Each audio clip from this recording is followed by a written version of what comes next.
I'm Brian Freise alongside Laura Duncan, and you're listening to the Triggered and True podcast. This is a podcast that's all about you, discovering you, going back for you, being with you. You're more than the pain you've experienced, the behaviors you're expressing, and the thoughts that run through your head. Together, we will find your true self, which has always been with you. It's just been covered up. Tune in as we show you how to feel your pain, get comfort, and go play as you return to you. It's time to transform from triggered to true.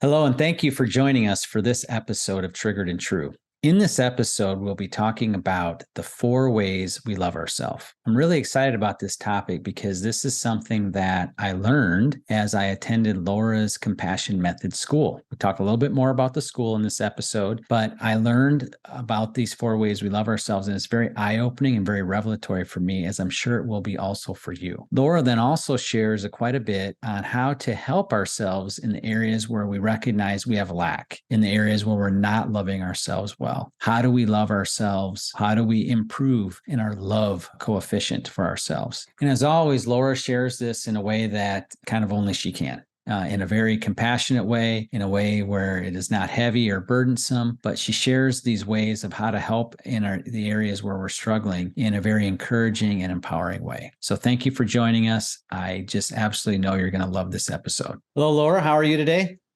Doing good. Are you ready for another episode of Triggered and True? Yes. I always get so excited when we're recording. The recording part's fun, and then it's also fun when everybody gets to hear it. Yeah, you're like a little kid in a candy store when it comes to this stuff. No, I do. I can be like having not like a hard day, but just, stuff going on or whatever. And then all of a sudden I'll be like, oh, we're recording. Yeah.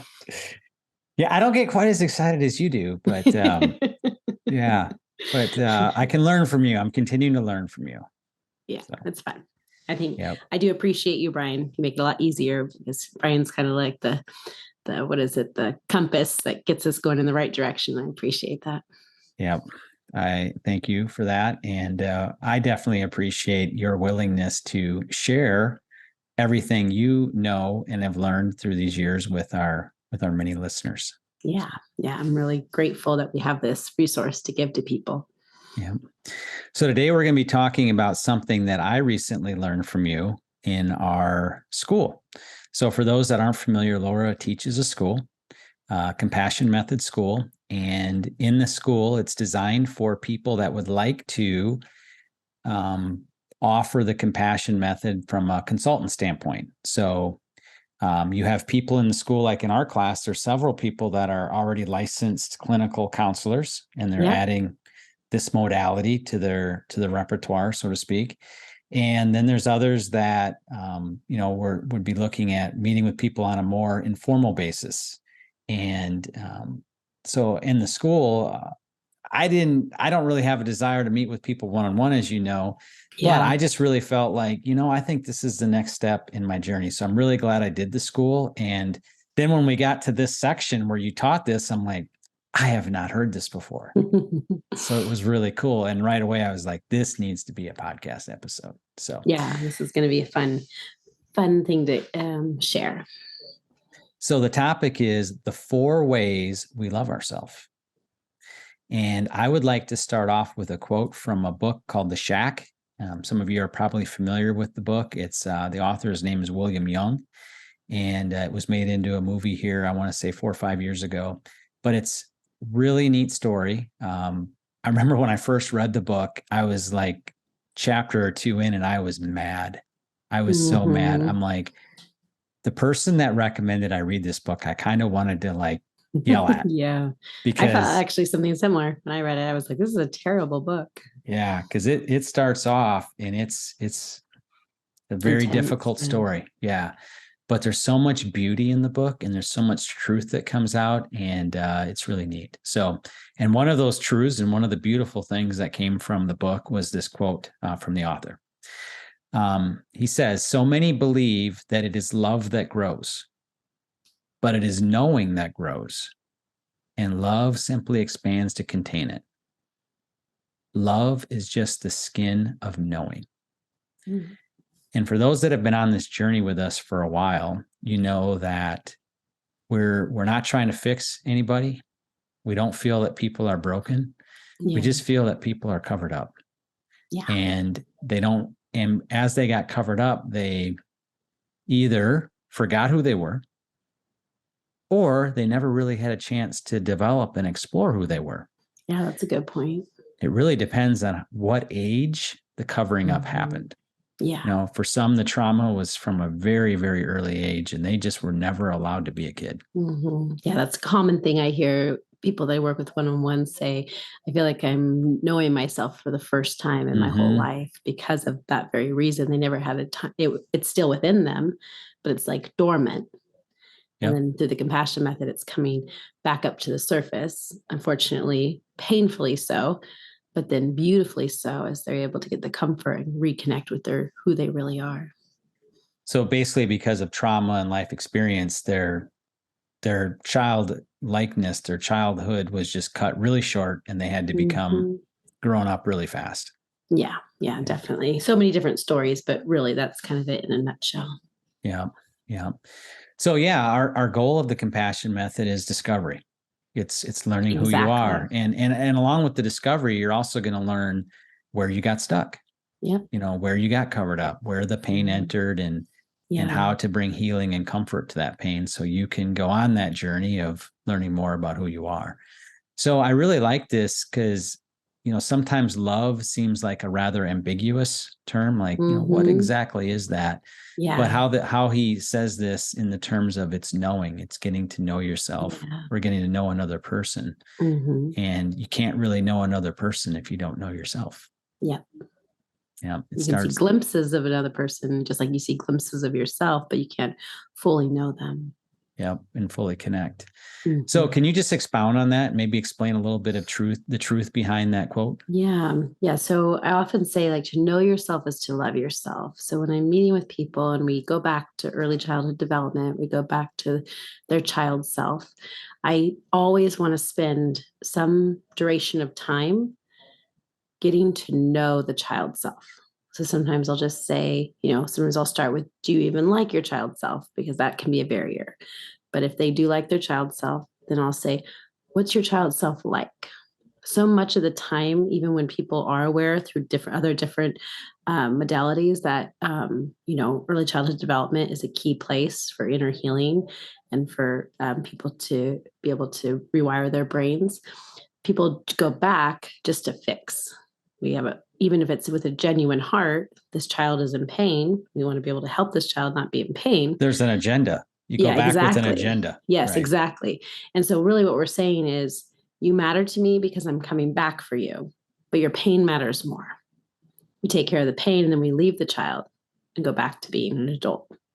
But what I like for a second there, I thought you were saying the pain matters more, like you were serious. I'm like, wait, that's not what we teach. Like, wait a second. No. That's what we're doing when we go back. Exactly. Yeah. That's the common I like that you reason. got defensive of that. That means that you're saying, no, that's not true. Yeah. Because it's not.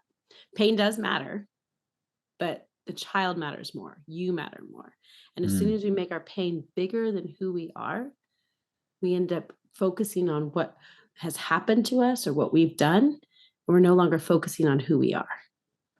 And so with that is the agenda, but also we don't know ourselves. So I'll spend a little bit of time with a person and ask them what their favorite color was as a child, what they like to do for fun, be able to help them get to know. I'll say, what are 5 descriptive words that you would describe your child self? And usually everyone's like, I don't know. It's blank. Sometimes I'll say, how would you describe your son or your daughter? Instantly, 5 words, just go. Sometimes people even add more because it's so easy for it to flow because they know their child. But because we don't know our child self or we don't know ourselves, it's very difficult to love ourselves because we don't know ourselves. It's similar to like if there was a kid on the street that fell down and got hurt, you would try to help them just as being a human that wants to help other people. But if it was your own child that fell down, you'd feel so much more emotion connected to it than just basically wanting to help someone that's hurting. Yeah, I'm sure you would see a lot, talking specifically about how the pain can get all of the focus and it can become an agenda. So much of the time. That also becomes people's identity. Like they think Very that's their much. Yeah, almost kind of to a degree that people get frustrated a little bit, like when there's not stronger validation for their pain. Some people actually are offended when I say that your pain matters, but you matter more. They're offended by it because they want the pain to be validated because they actually believe that's who they are. Because they've had that pain for so long, like you said in the beginning, even from a very young age, that pain has been part of their story. And they've taken it on now and it's covered them up as their identity. So that's how not only others people see them, but that's how they see themselves. Mm-hmm. And if that happened young, it happened at such a brain, from a they don't know biological anything different standpoint. than that. Yeah. So it does feel like who they are. Yeah. So it's almost offensive. So sometimes I have to come in a little softer because you can't just rip the pain away. And, and you can't just force them to get to know themselves, but being able to ease into it a little bit more until they can actually discover who they are, that they can discover that their pain matters, but they matter more. I don't know if anyone else has ever had this experience, but I certainly have, where there might have been somebody that I knew of, but didn't know really well. And then I was forced to, maybe do a school project with them or spend more time with them or be on a trip with them or something. And you were in real close proximity and you're like, that person isn't the monster that I thought they were. Yeah. I hear about this a lot, like the people, even in our polarizing culture, like if people could just sit down in a room together for 3-4 hours, that could really change a lot of things. So people can be mortal enemies, but if they can spend an hour or two together, they realize that we share a lot of things in common. We're all humans. We're all on this journey together. I would say that that's what most judgment comes from, is just not knowing the person, just knowing what they stand for, what their beliefs are, but not knowing who they are. So I challenge people that you're triggered, challenge listeners, if you're triggered by someone, spend some time with them, which is probably the last thing you want to do. But if you've done the remote control exercise, you're okay within yourself, you're clear-minded, you're tenderhearted, at peace, I would challenge you to be able to go to some of those people that are difficult in your life, not necessarily unsafe people, but people in your life that are difficult, and be able to spend some time and see what knowing looks like versus just assuming or judging or any of those things. So these 4 ways we're going to share on the 4 ways that we love ourselves.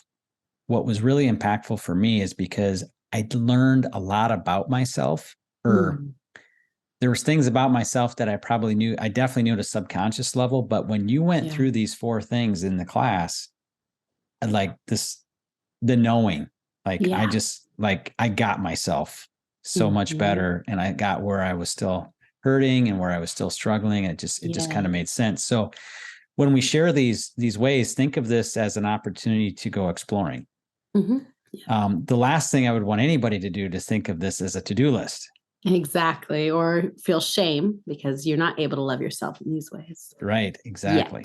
Yet. Yet being a key word. So without further ado, the 4 ways we love ourselves. So I'll read them off. All right. So, well, actually, let me start with just saying how I came up with this, and then I'll share the different ways.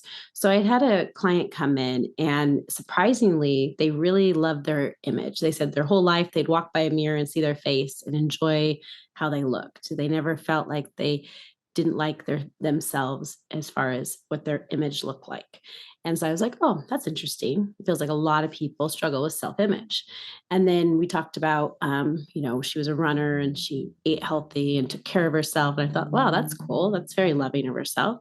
Then we went a little deeper and we got to how she treats herself. And all of a sudden she was saying like horrendous things about herself. And I was like, whoa, okay, that's a lot of, and she even said, I've struggled with self-hatred my whole entire life. And it sparked my interest because I was like, that's so interesting that she loves the way she looks. She thinks she's beautiful. She takes care of herself. She's, really loving herself in those ways. But how she speaks to herself and how she treats herself is how she hates herself in her own words. And it really stood out to me. So then I was like, okay, self-love has to be bigger than just what we look like. And so that's when I started to develop and explore based on how we love ourselves, using the 10 gifts kind of as a basis, using our child self as a basis, using our true self as a basis, being able to say, how can we put into words how we love ourselves? Yeah, that's good, because when you read this list, there was, kind of me. I was looking at it like a to-do list, and I'm like, oh, I do really well on that one. Really well on that one. Then I'm like, oh yeah, no, and this is bomb. specifically good. There's some people that they just automatically know that it's hard for them to love themselves. If I ask them right now, have you struggled with self-hatred? They would just be like, yep, I've always struggled with this. But this list is also so helpful for people that are like, no, I'm fine. I love myself. I've got great self-confidence. I love myself. This is definitely an exploring process for that as well, because we think we love ourselves because we do. We're going to share the 4 ways that you love yourself. You may love yourself really well in a couple of the ways, maybe even 3 of the ways.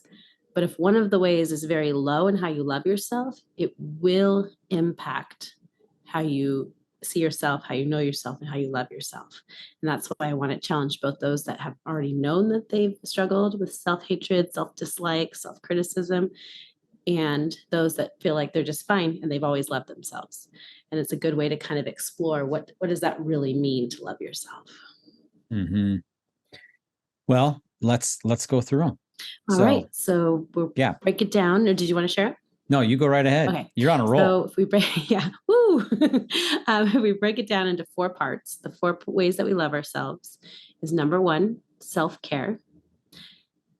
The next one is self-compassion. The next one is self-belief. And the last one is self-image. Yep. So self-care, self-compassion, self-belief, and self-image. So do you want to just expound kind of on each one?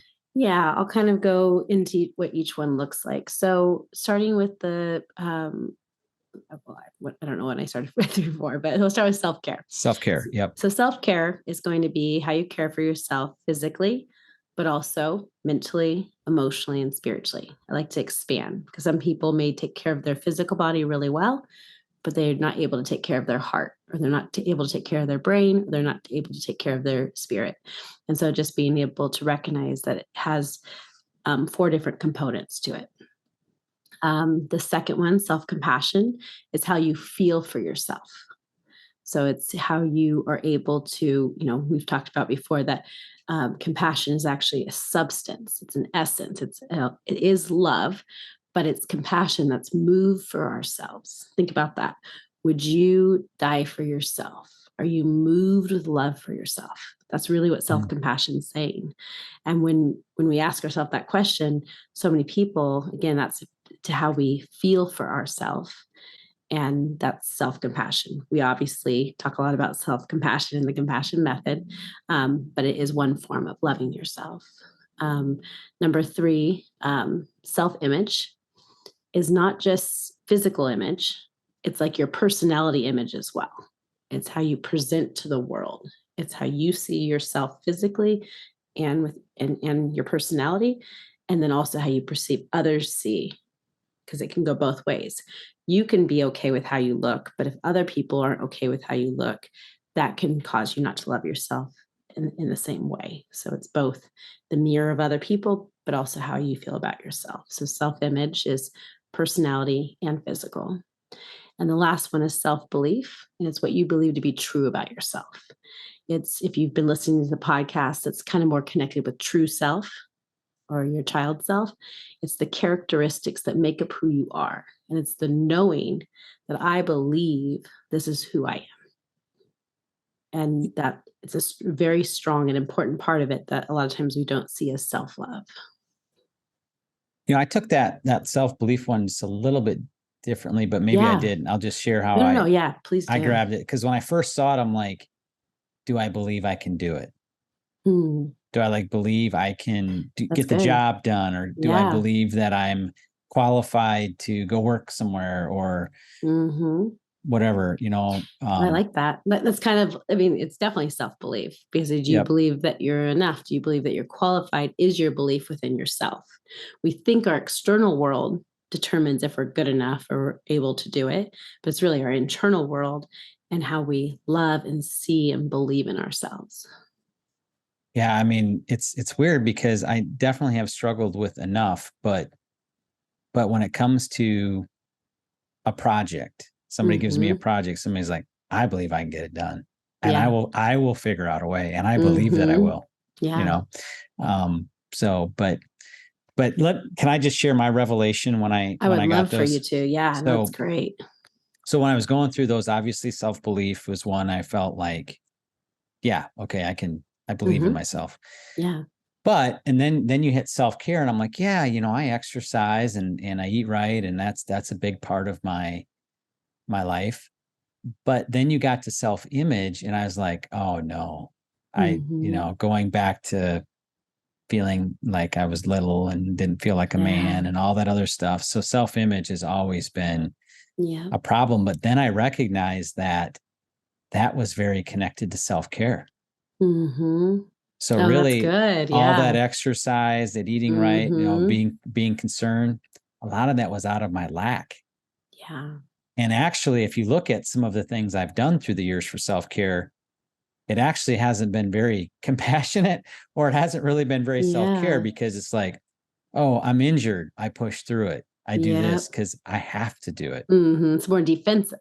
Yeah, it's more defensive. Like, I have to exercise. I have to do these things because if I don't, that self-image thing, rears up there. So, and then self-compassion was just like, that's, still that foreign language, Yeah. So I recognize that, prior to learning the compassion method, I would have not even had any clue what you're really talking about when you say self-compassion.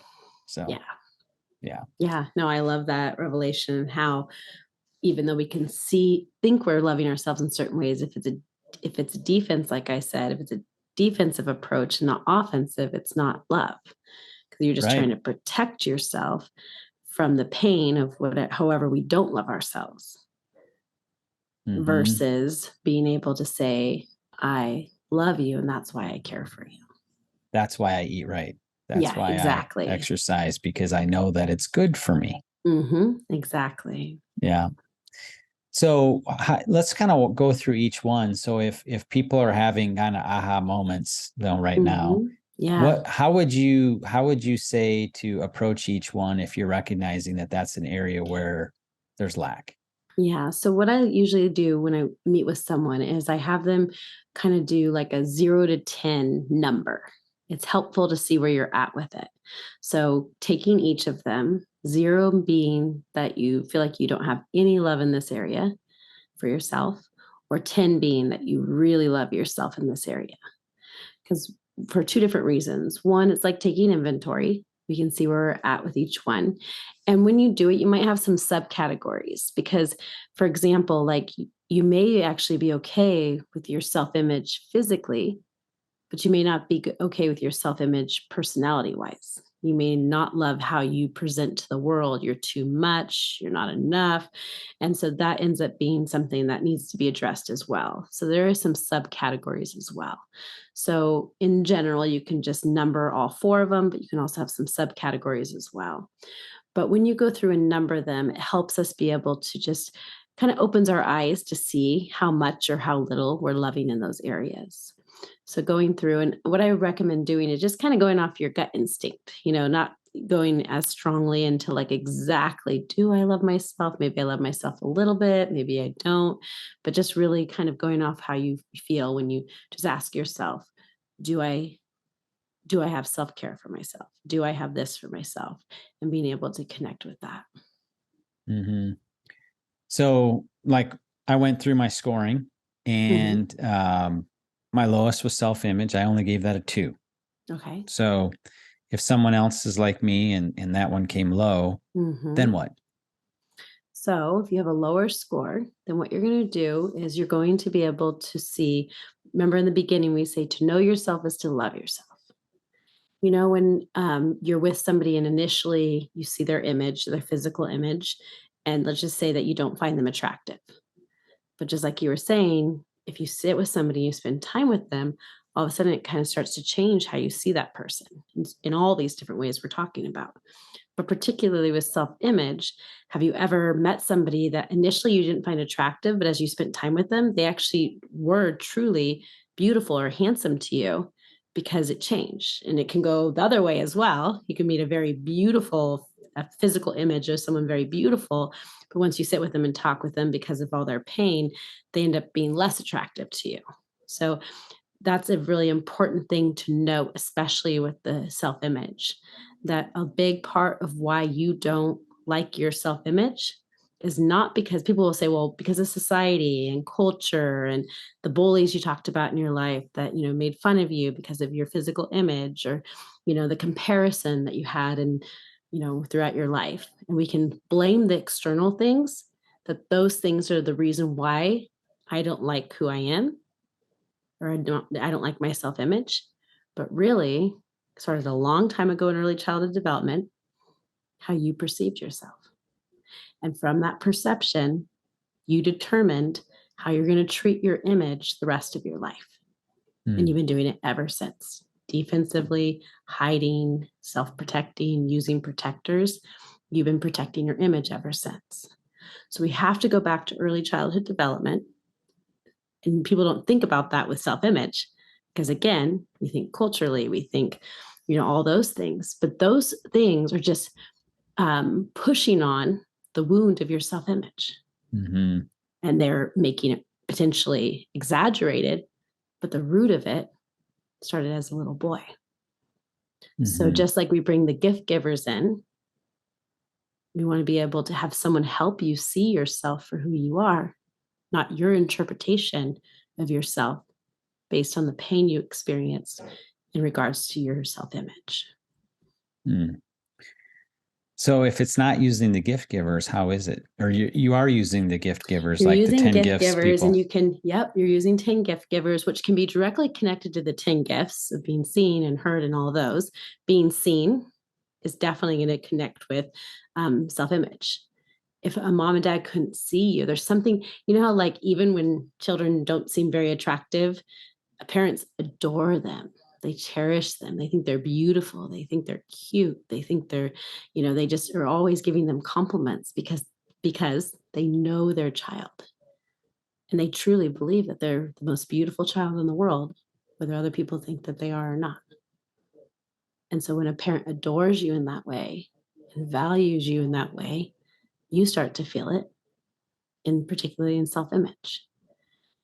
But also, you could take it a step further than just it being revolving around the 10 gifts, even though those are connected. I would find out what gift do you need that's connected to self-image, but also, were there times in your life that you felt like people saw your image for who you are, and were able to say, you're adorable, you're beautiful, you're handsome, you're attractive,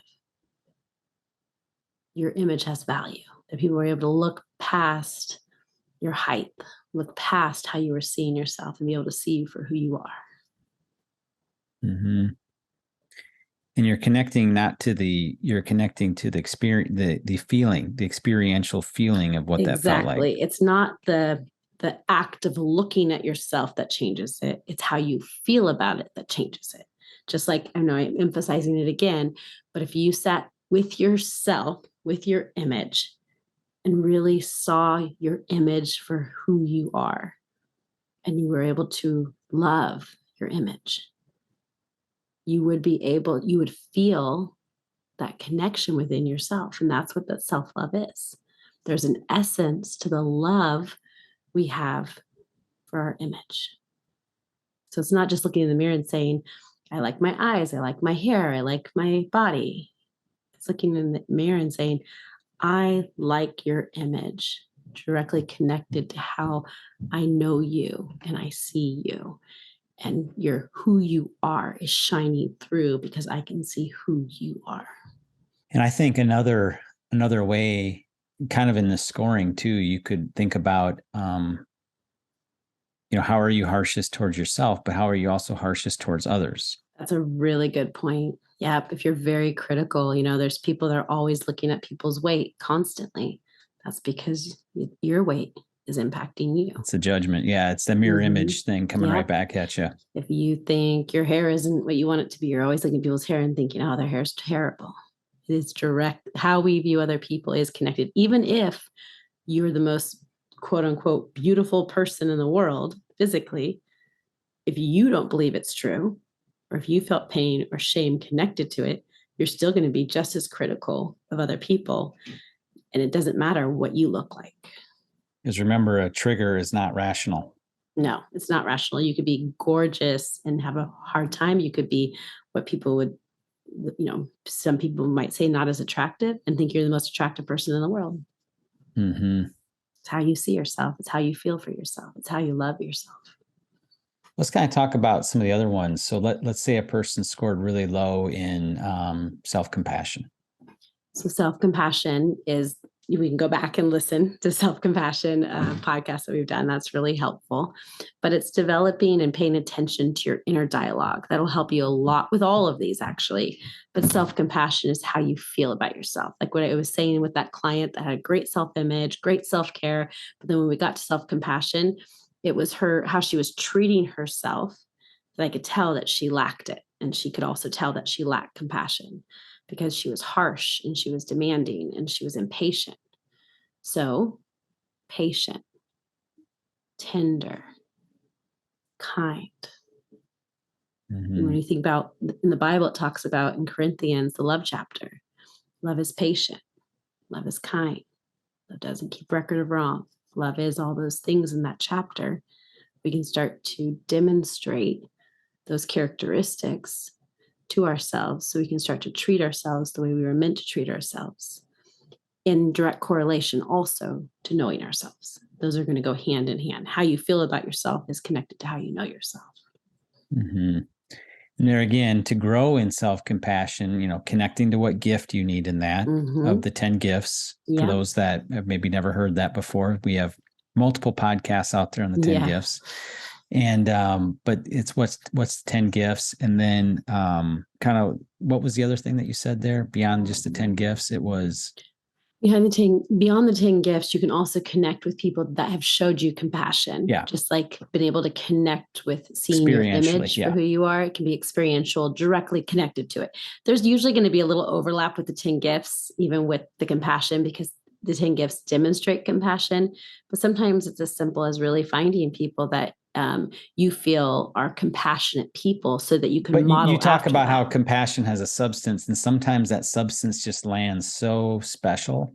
Exactly. That you just can't forget it. And so much of this process is just helping you give you eyes to see to go find it.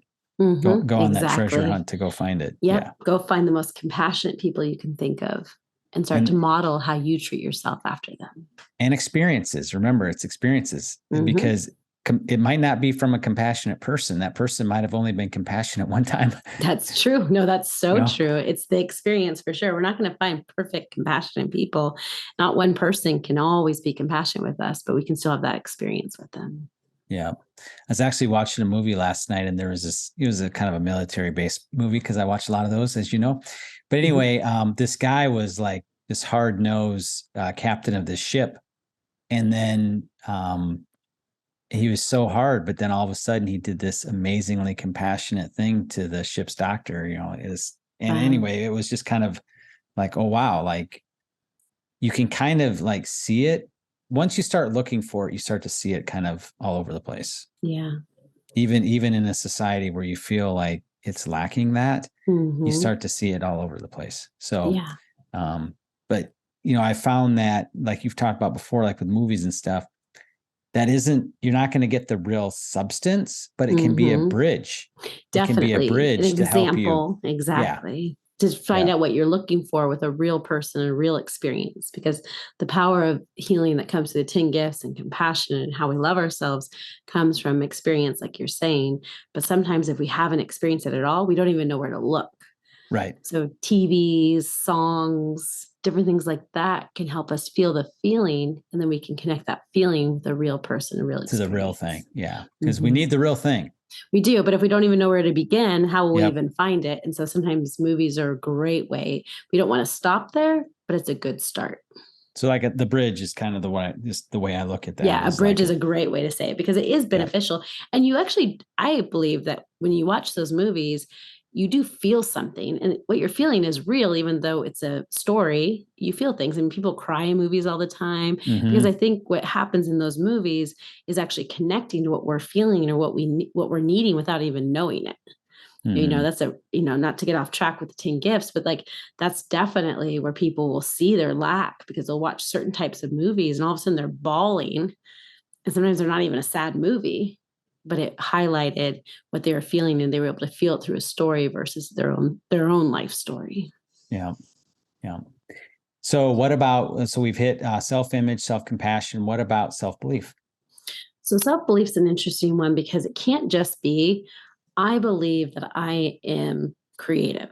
I believe that I am whatever belief that you're going to have. That belief, even though it's a knowing and a knowledgeable belief in who you are, it's also an experience and a feeling as well. You can't just tell someone you are creative. They actually have to experience creativity in their true self, experience the creativity within them in order to be able to express their creativity. So that one's a little bit trickier because it's connecting. It can't just be like you having a list of what you believe to be true, and every day you say what you believe to be true. It's not going to work because you can't tell yourself, and no one else can tell you who you are until you know who you are. And that actually creates the belief. I call it like the knowing, belief, knowing. It's when you know that you know. So if, for example, my self-belief was I'm intelligent, I have wisdom, I see the world through a strategic brain. And I know that's true. Yes, that is true. I agree. Yes, thank you. But you have that. I do have that knowing, and I know that to be true. But I could go into a situation maybe that I didn't know what to do, and someone could say to me, like, you're stupid, you're not getting it, you're not smart enough, you're not intelligent enough to get that, you don't have wisdom in this. I know that I know, even if I don't do it all the time because I don't know everything, that it's still who I am. Right. And eventually I will learn, and eventually I will be able to have a strategy, and eventually I will be able to have wisdom surface. What you'll be able to do, you talk about agreeing with your adversary. What you'll be able to do is agree, like, yeah, this isn't my wheelhouse.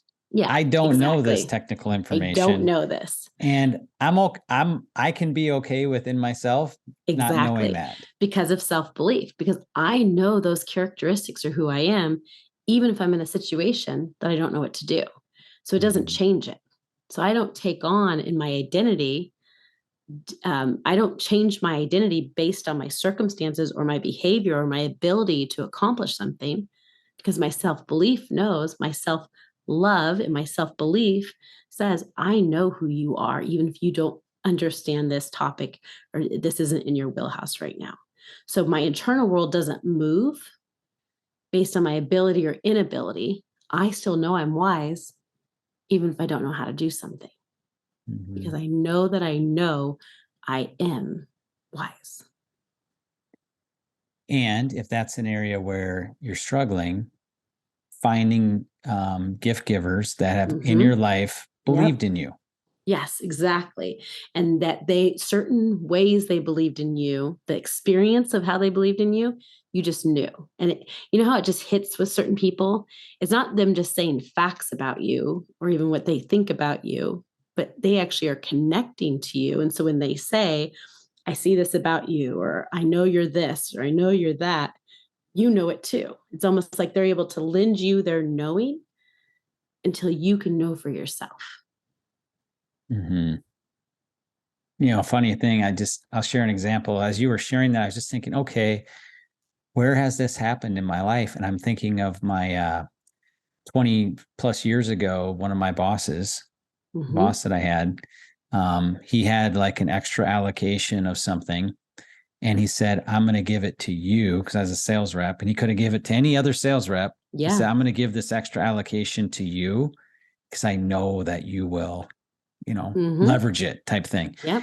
And that was a great example of finding a gift giver that believed in me. Yep. Yeah. He believed in you. And so it allowed you to be able to believe in yourself. And that is definitely a gift giver and the experience of being believed in.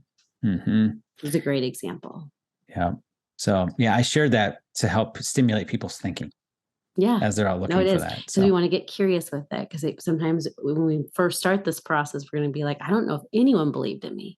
But as you start to go through, you said 20 years ago, you had a boss that believed in you and knew about you, knew you, and you were able to believe in yourself because he believed in you. Yeah. Yeah. It never changed who you were, whether he believed in you or not, but him believing in you allowed you to believe in yourself. And if you think about the brain development, it wasn't the adult me that needed to know that. Exactly. So like for me, where my biggest lack is self-image, it's not my 47-year-old self that needs to, it's the little boy inside of me that's still there. Yep. Every part of him is still there, that still feels that he doesn't measure up.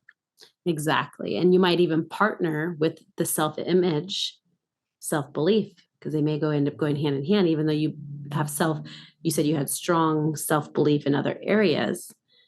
In this area, you want to strengthen your self-belief. So even if we have high numbers in certain areas, you might recognize in that area, you need to strengthen self-belief to partner with self-image, with gift givers, with you seeing yourself for who you are. So just when I want to check something off the list, I just took that number down. I just Well, the beautiful thing is there is no list. There's no checking off. No, there's not. All there is opportunity before you. Discovering. An opportunity. Yeah, these are all opportunities to go back into your heart and help your heart get what it needs. Exactly. And heal. And the last one we haven't dug into self-care. So if someone scores really low there. Yeah. So self-care sometimes, especially if you didn't have provision in your early childhood development, that's one of the 10 gifts. That one pops up a lot in self-care, because when a parent wasn't able to teach, and this can come down to a very practical level as well. So I mentioned that self-care is the care for your heart, the care for your spirit, the care for your mind, and also the care for your body. Most people highlight self-care for the body, eating well, exercise, etc. On a practical level for all four of them, but I'm going to highlight the physical, it can be that your parents never taught you how to eat healthy. They never taught you how to exercise. They never taught you how your body worked and what it needed. And so a lot of times self-care is, I believe, an ignorant way of not loving yourself, because you never learned. Most of lack of self-care is, yes, not loving yourself, but there's also ignorance connected to it because we never learned how. So this one could be even more practical. It's still going to come back to your early childhood development, but your child self needs to learn nutrition, needs to learn exercise, needs to learn how things work in order to take care of yourself. And that can be being able to study and research and learn how to do that and be able to give that to your child self. Wouldn't it also be scenarios where, like for instance, not taking care of yourself, let's just say not eating right. Food for a lot of people would be a protector or a comfort thing. Yep. So it's the emotional aspect of it. Something spilling over. Yeah. So then that would probably be your self-care of your emotions, your heart that wasn't cared for, that caused potentially an eating disorder, caused you to overeat. So you went a different direction. Exactly. You went a different direction with it. And so instead of taking care of yourself with food and exercise, you ended up potentially hurting yourself and not being able to love yourself and not being able to care for yourself because you didn't care for your emotions. You couldn't care for your physical body. Yeah. And you could be not caring for yourself by not exercising enough. And you could be not caring for yourself by exercising too much. Very good point. Yeah. Really, that's true. Because sometimes we're not caring for ourselves, and that recognizing that is important, because like you said, when you were saying how like you do exercise, but some of it was connected to other lacks, that's usually when we're not going to love ourselves and we're going to hurt ourselves in any of these four areas, is when we're compensating for a lack. So, like when a muscle's not strong, you use the other muscle instead because it's not strong. That's why it's so important to look at all these numbers in all four of the areas and get them all up. Because if we're only strong in one area, those other muscles are weak and we have a lot of strength in one of these ways, but it ends up undermining even that area of loving ourselves because we don't have the fullness of self-love. Mm. No, thank you for sharing that, Laura. So I know how we said that these aren't a to-do list and there's not an agenda, but that does not mean that there can't be homework. Exactly. So there is homework here. Yep. And the homework for all of us, Laura and I included, and everybody listening. Oh yeah. No, even as we're talking, I can think of ways. I haven't explored that for myself in a little while. I'm like, oh yeah, there I am. Yes. Is to go through this list of the 4 ways we love ourselves. Use this as a catalyst to help you learn more about yourself. Yes. And then where you find that you're scoring low, spend time going back. Yep. Thinking of times where that need had been met. And remember, it's not your adult self. If you're an adult listening, it's not your adult self that needs this. Taking it back to your child self ultimately. Yep. Remember how I say your child self is your coding that determines your adult self, which I like to call a website. So we've already pre-programmed how we're going to love ourselves as adults. The only way to change how we love ourselves now is to go back to that coding and be able to infuse that coding with these 4 different types of love so that we can then love ourselves as adults today. Yeah, I love how you say that, infuse the coding, because we can change it. Yep, we definitely can. Just because it wasn't there as a kid doesn't mean we're stuck forever. You can strengthen all 4 areas of loving yourself from 0 to 12 years old, and that will be a domino effect to be able to love yourself in all these 4 ways.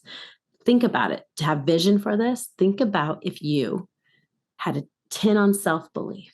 You knew that you knew who you were and you loved who you were and you had the knowing.